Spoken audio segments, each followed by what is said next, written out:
Hey, I'm Rev, and today we'll be going over the Red Eagle deck, or as I will call it, the Black deck, as it is easier to say, easier to remember. Not that bad of a deck name to remember, though. Red Eagle's pretty easy. But this deck has one of my favorite mechanics in all of deck building games, deck thinning. It is a lot of fun. Before we jump into the review, though, I want to give a little bit of disclaimer, as I have in the other videos. This video is meant for beginners. If you already have a strategy that works for you, that's great. I would love to hear it. I would love to open up a discourse in the comments section about what you think about the cards, what I get right, what I get wrong. Again, this is mainly for beginner players. Although, if you are an advanced player, you might learn something from my perspective. Maybe. But, with that being said, I am not the end-all be-all knowledge base for this game. I am learning as I go. This is just what works for me. And I have won a lot of games. I have lost a lot of games. That's just how card games are. But I hope that with my perspective on the game, you learn a little bit. And maybe I learn a little bit from you. Anyway, this video will have a rating from S to F, S plus being the highest, F minus being the lowest, for each card in the deck. And without further ado, let's jump into it. The Red Eagle Patron Power is, upon activation, draw a card. Requirements, pay 2 power. This is amazing. It is an A+ Patron Power. One of the best in the game, rivals Hlaalu. Very, very good. Being able to draw a card at will is very strong. It lets you get that one power that you just, or one gold that you just need to get that last card on the board. Like, it lets you hit that rally so good. It's a very good patron power. I very much like it. Anyway, let's jump into the actual cards in the deck, starting with Blood Sacrifice and Bloody Offering. Bloody Offering being somewhat worse than Blood Sacrifice, as it is gain 2 power instead of gain 3 power, but both of these destroy one card from play or in your hand, and combo 2 draw a card. This is a B. It is very good. It is very strong. The only thing keeping it from being an A is that it costs 6. But the Bloody Offering being a B-, of course. But we should go over deck thinning. For new players, deck thinning allows you to see your actual cards more often. Now, if you think about it, you have a whole bunch of Duke of Crows cards, purple cards, in your deck. The way that you win with that is by seeing your purple cards, right? So this can go for green, this can go for any color, really. You have a rally in your deck, you need to see that rally as many times as you can to win the game. The best way to do that is to remove the other cards from your deck from the game. That is the best way to do it. You can have all the draw in the world, but you'll still hit bricks if you have 6 or 7 irrelevant cards in your deck. You'll still brick out sometimes. Now, that being said, you can still have amazing turns without deck thinning. That's of course, if you have just a huge amount of cards in your deck, you can still draw the right portion of your deck to win. It's just much easier if you have less cards in your deck. You have more consistency. It's just stronger, in my opinion. So, these cards that allow you to destroy a card from your deck are very good. There is a natural counter to deck thinning in this game. It is Rajan, the orange deck, the Khajiit deck. It allows you to put bewilderment tokens in their deck. So, if you want to, I wouldn't recommend this. I don't think this is a particularly great strategy, but it is a strategy that I have seen implemented. People will take the black deck to bait you into deck thinning and then hit you with Rajan. Now, this is not super effective because you also have to use the orange cards too.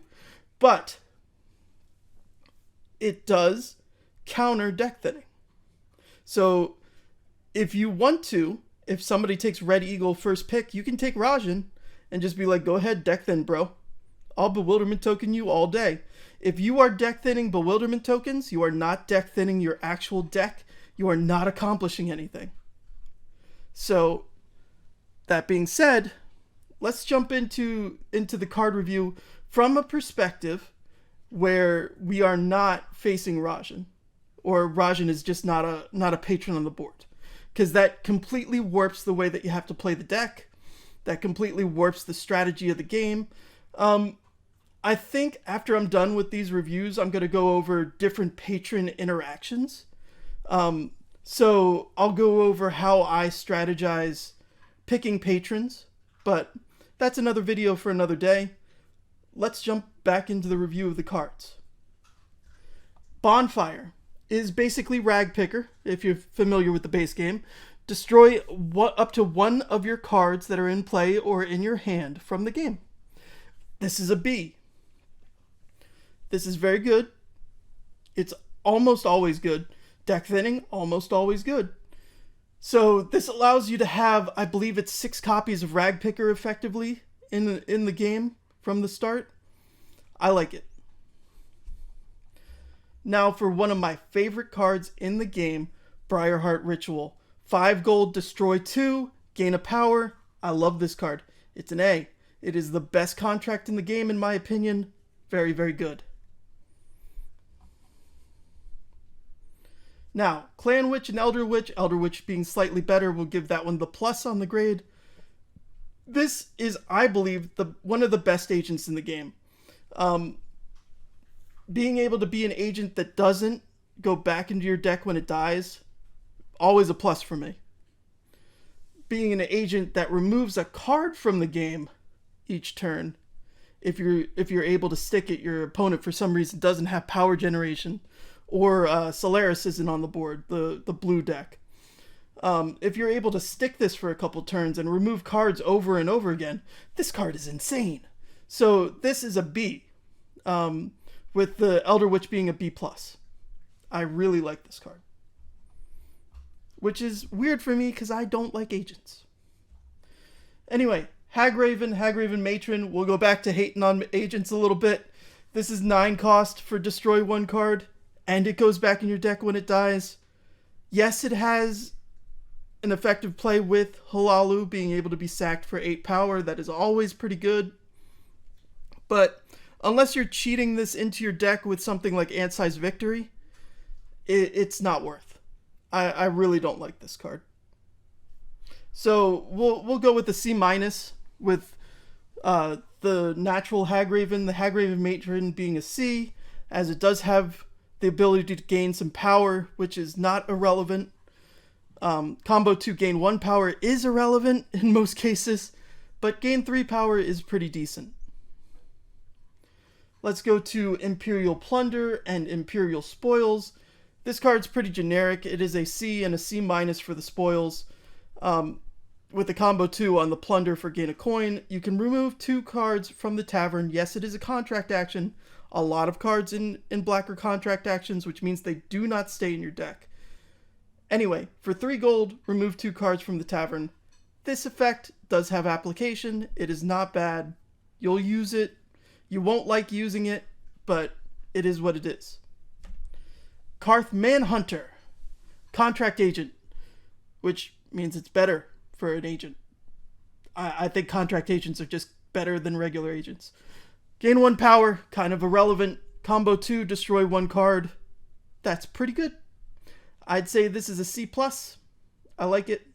I mean, it's nothing to write home about, but if you can remove a card from your deck and sack it to Hlaalu for value, heck yeah. Now, for the best card in black, the Midnight Raid. Gain 3 power, combo 2, gain 3 more power, heck yes. For 4 gold, this card is amazing. It is bordering on S, but it is not armory, so it gets an A+. 4 gold, potentially gaining 6 power. Your general play will be to play this with your black starter, the War Song, as you'll see underneath it. Gain 7 power in a turn early on in the game. Gets you out ahead. Gives you the ability to draw cards with your patron power. Very, very good. Very, very strong. I approve. Anyway, you get a couple Midnight Raids in your deck, you're going to win. That's all it is. All there is to it. You are going to win with Midnight Raids in your deck. You have the ability to draw cards so that you can get to the Midnight Raids with your patron power. Of course, this has benefits with playing purple, as you can draw more cards and more cards and more cards, and in your combo turn you're getting that natural Midnight Raid. Midnight Raid also combos with the contract cards. So if you have a contract card on the board, it suddenly becomes better to remove 2 cards from the tavern with the Imperial Plunder if you are Midnight Raiding after you Imperial Plunder. So the interactions with this card, very, very good. Anyway, I hope you enjoyed this review. My name is Rev. I hope you have a wonderful day. Goodbye.